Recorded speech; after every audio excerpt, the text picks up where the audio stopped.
Hi there, I'm Coach Kenneth. And I'm Coach Victoria. And in this video, we're going to be talking to you about what to do about mutual friends when you're going through a breakup. This is tough. Many of you might be in a pickle if you have a ton of mutual friends.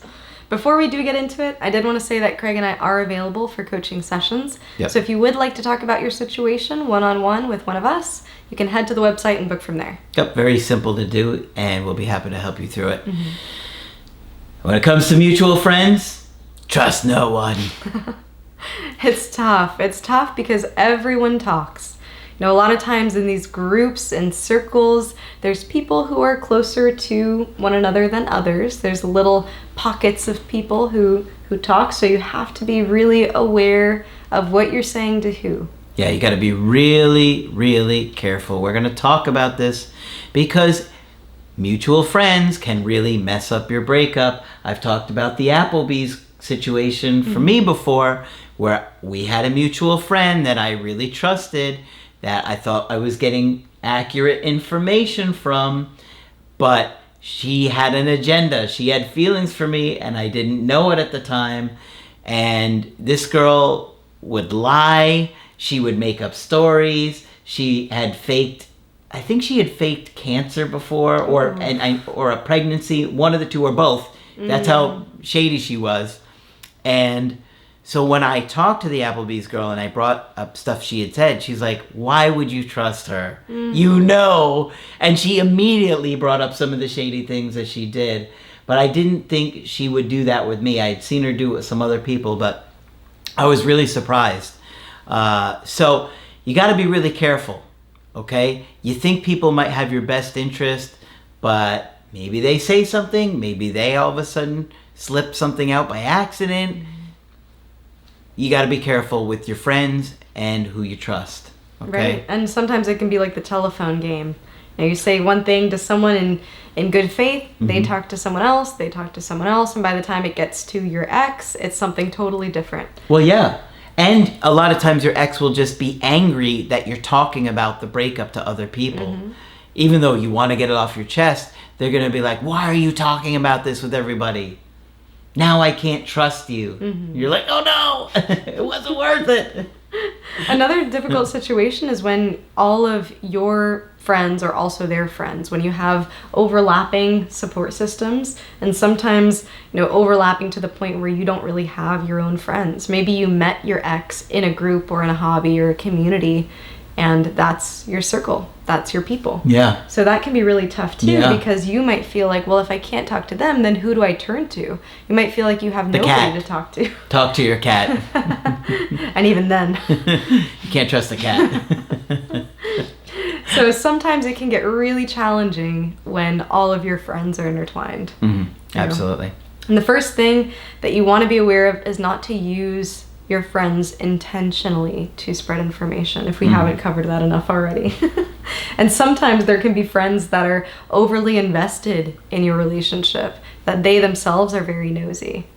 Well, and not only that, they might not understand anything about having a healthy relationship or breakups, and they're upset because you're hurt, and so they're mad at your ex, and so they want to lash out at them or talk bad about them, and then it looks like it came from you in some way, shape, or form. Then your ex is angry at you. It gets super complicated. Yeah. And there can also be hidden alliances in the group.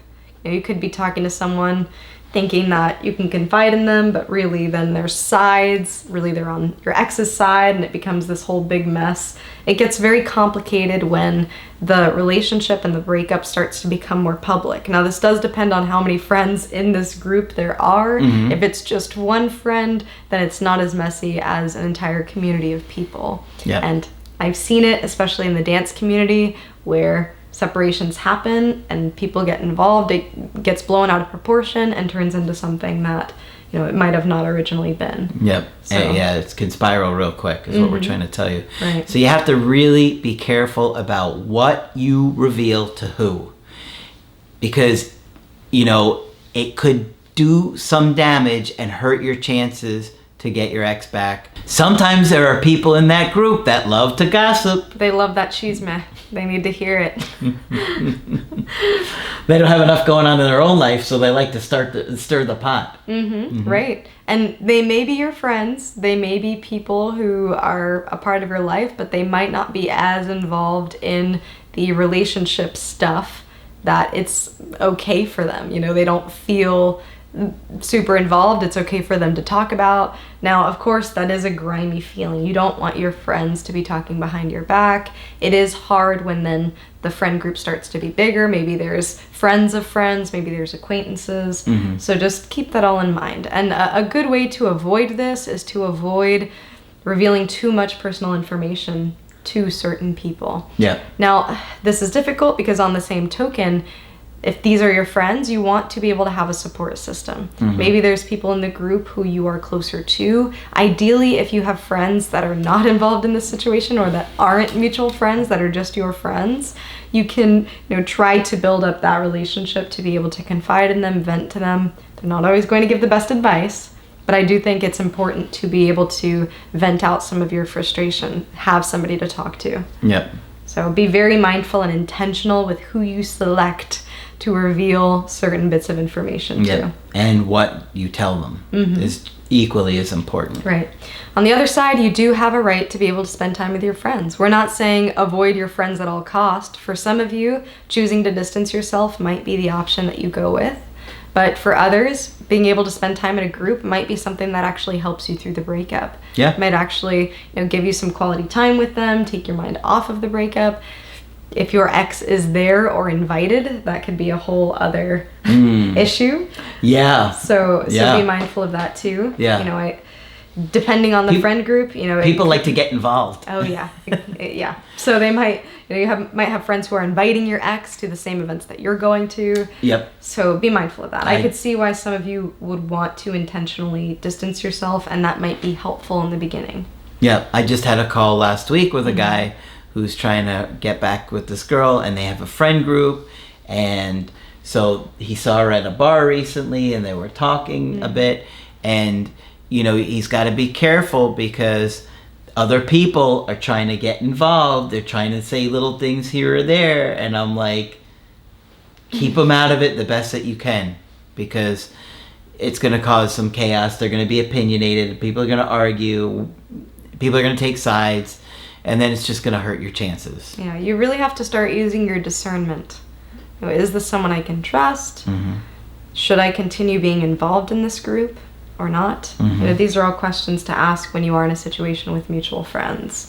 Now, you or your ex might become territorial about the group, and this is where it gets tricky too. Yeah. You or your ex may say, well, I was here first. These are my friends, Yep. And start to pull out example. Well, Johnny was there when I went to the hospital, and I've known Lily since the first grade.